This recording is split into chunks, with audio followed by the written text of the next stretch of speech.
Sawa, tuna kitu kimoja hivi. Juzi kati hapo vitu vilitrendi sana kwenye mitandao ya kijamii ni sauti za aliyekuwa msemaji wa Simba pamoja na Young Africans. Namzungumzia Haji Manara, ambapo walionekana kuwa snitch watu wake wa karibu, ikiwemo pia mabosi zake ambao wanafanya kazi, lakini pia alimsnitch pia moja kati ya msanii mkubwa kabisa hapa nchini, namzungumzia Alikiba. Kupitia zile sauti ambazo zimesambaa, watu wakawa wanamtupia lawama kubwa zaidi Haji Manara. Ni kweli kitendo alichokifanya amekosea? Kumsnitch Alikiba au tajiri wake? Wote kwa snitch. Alikiba ni maisha yake ni ya kawaida, ni kijana mwenzie, ni mtoto wa maskani. Sio muhuni, siwezi kumwita muhuni Alikiba. Anaweza kuwa alikuwa anamzungumza kama vijana tu. Lakini kiukweli kumzungumza mtu kama GSM kwa mtu kama Manara, kwa sababu ni makosa. Labda nilizungumza kidogo kwa upande wa kiimani. Sisi Waislamu, Mtume anasema siku ya kiyama Mwenyezi Mungu hatomwangalia kwa jicho la rehema watu wa aina tatu, hatoangalia Mungu. Mtu wa kwanza ni mtu anayependa kusema uongo, yani kiongozi muongo kwa watu wake. Watu mshawatawala, unaweza kuwadhibiti kwa lolote, kija siku unaambia maneno ya uongo. Mtume anasema mtu huyo Mungu hatomwangalia kwa jicho la huruma la rehema siku ya kiyama.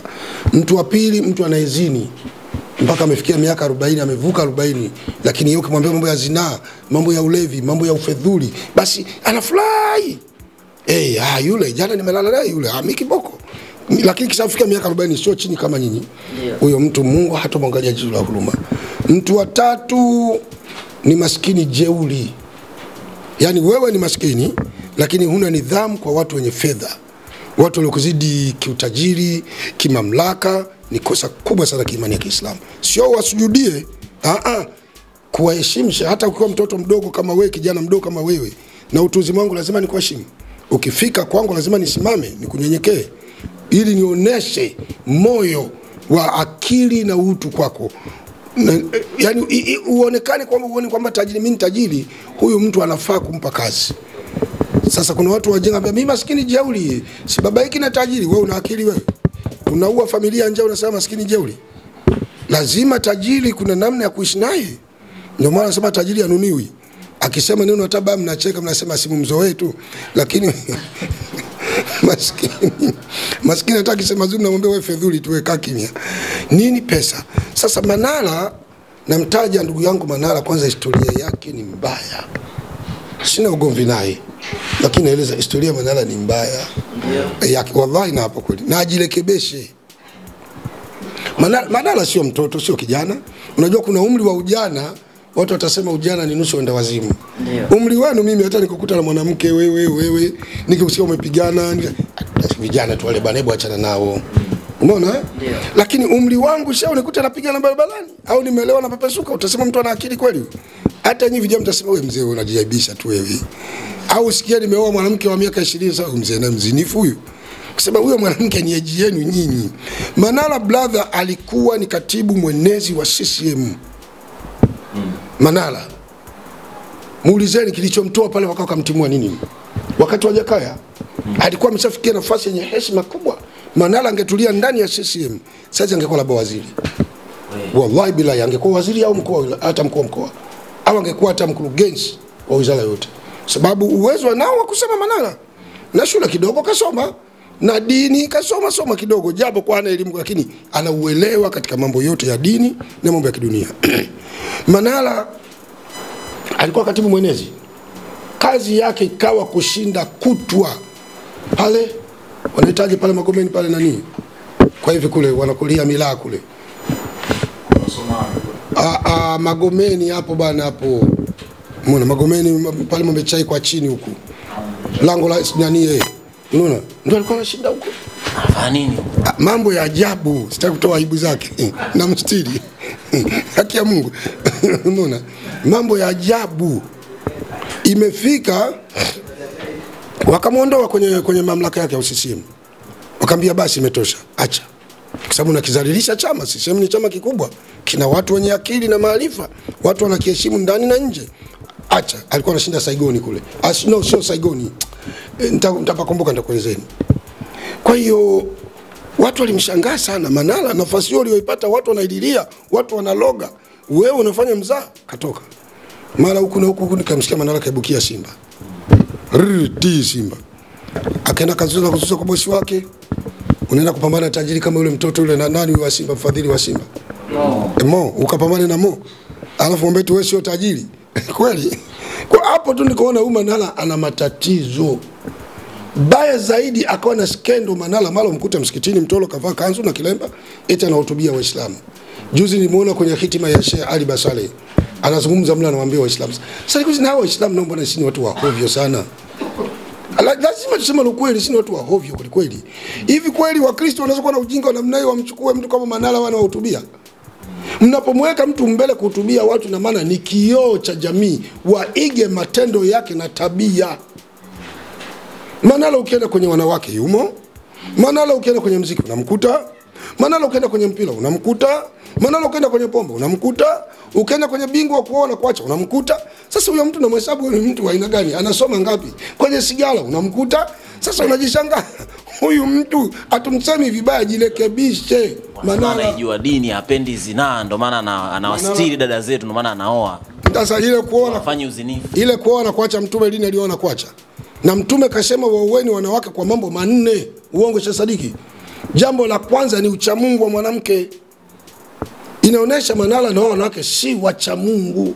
Kwa umri wake kakaangu Manara na jinsi alivyo umaarufu wake, Manara anapaswa tafute mwanamke mcha Mungu. Haya mambo yanakuvua nguo kakaangu Manara. Wallahi na hapa utanisamee. Ni Muislamu mwenzangu, ndugu yangu katika imani, ni mtu mwenye uwezo mkubwa sana wa kujieleza. Lakini mambo unayoyafanya yanatutia aibu hata sisi Waislamu. Kwa sababu wanakuita Waislamu wenzako wa Kariakoo, sababu siku hizi Uislamu na maeneo. Wewe ukiwa Kariakoo hata kama unakula pombe, unafuta bange, utaitwa tu kwenye maulidi, utavekwa kilemba, utaambiwa simama useme. Hawaangalii yale unayofanya. Haya? Wapi na wapi sasa? Kwa hiyo mtu anaiga anasema, mbona fulani kaitwa tunakunywa naye bia, tunazini naye, tunavuta naye sigara, tunafanya naye na tumbaku kubwa, na mimi hata nikivuta nitaitwa tu kwenye maulidi nitasema basi. Kwa Uislamu baki ni fashion, Islamic fashion. Inasemekana Manara alikuwa na jamii ambayo anaiamini, watu wake wa karibu walikuwa wanapiga soga. Huoni kwamba pana kosa kubwa kwa huyu ambaye ameamua kutoa sauti hizi ambazo ilikuwa ni siri yao na kama kumharibia hivi Manara? Kwa nini umseme bosi wako?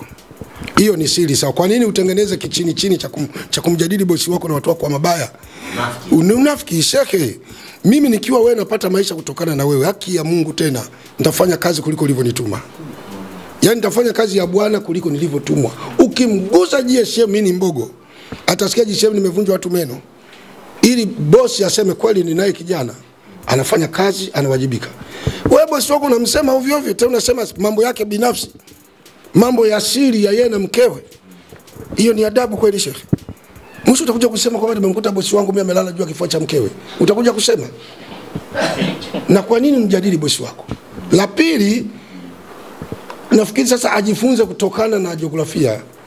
Hata hao aliokuwa nao. Kwa nini watu wao mambo? Ni kosa sana wamefanya. Kama ni huyo mke wake aliyemwacha, huyo mama akatubu sana kwa Mungu.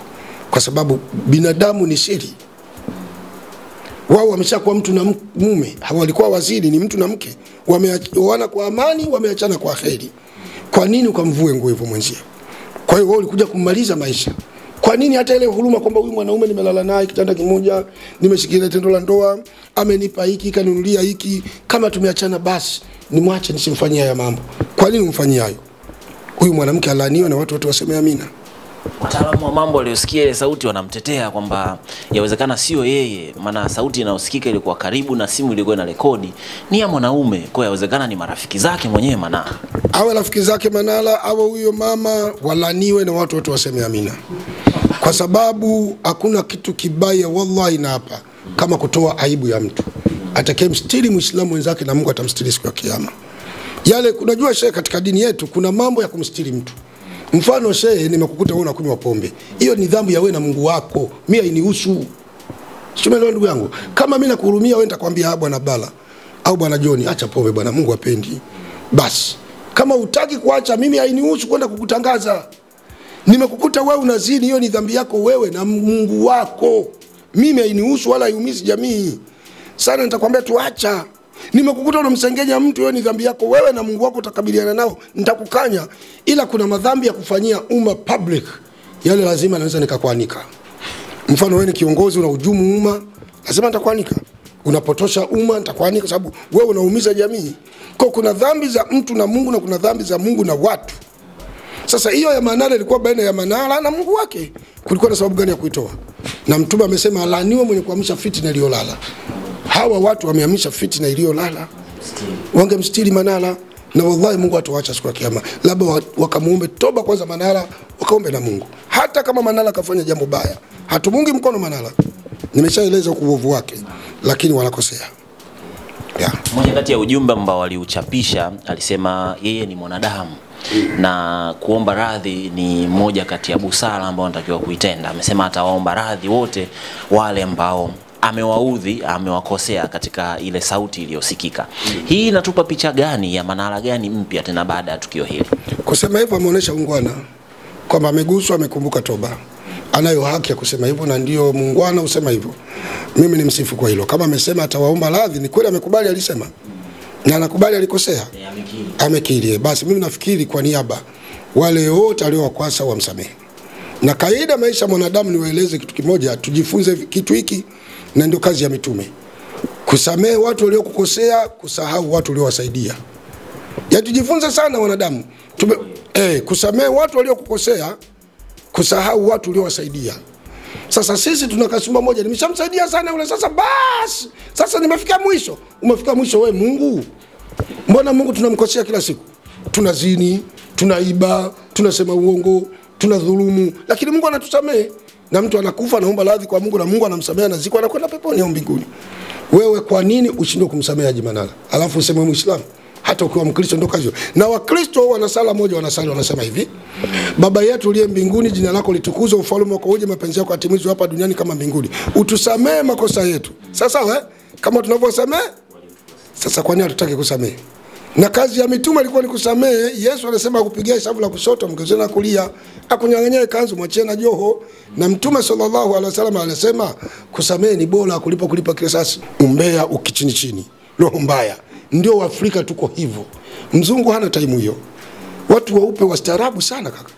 Wazungu wamekosa dini tu, lakini ni watu. Mzungu hana Uislamu wala Ukristo, lakini principles zao ni za kidini. Ukiangalia, nenda hata hospitali utibiwe wewe na mzungu, utibiwe na huyu na Mwafrika. Utaona mzungu anavyokufanyia treatment. Unaweza ukasema, la, sasa tayari nishapona.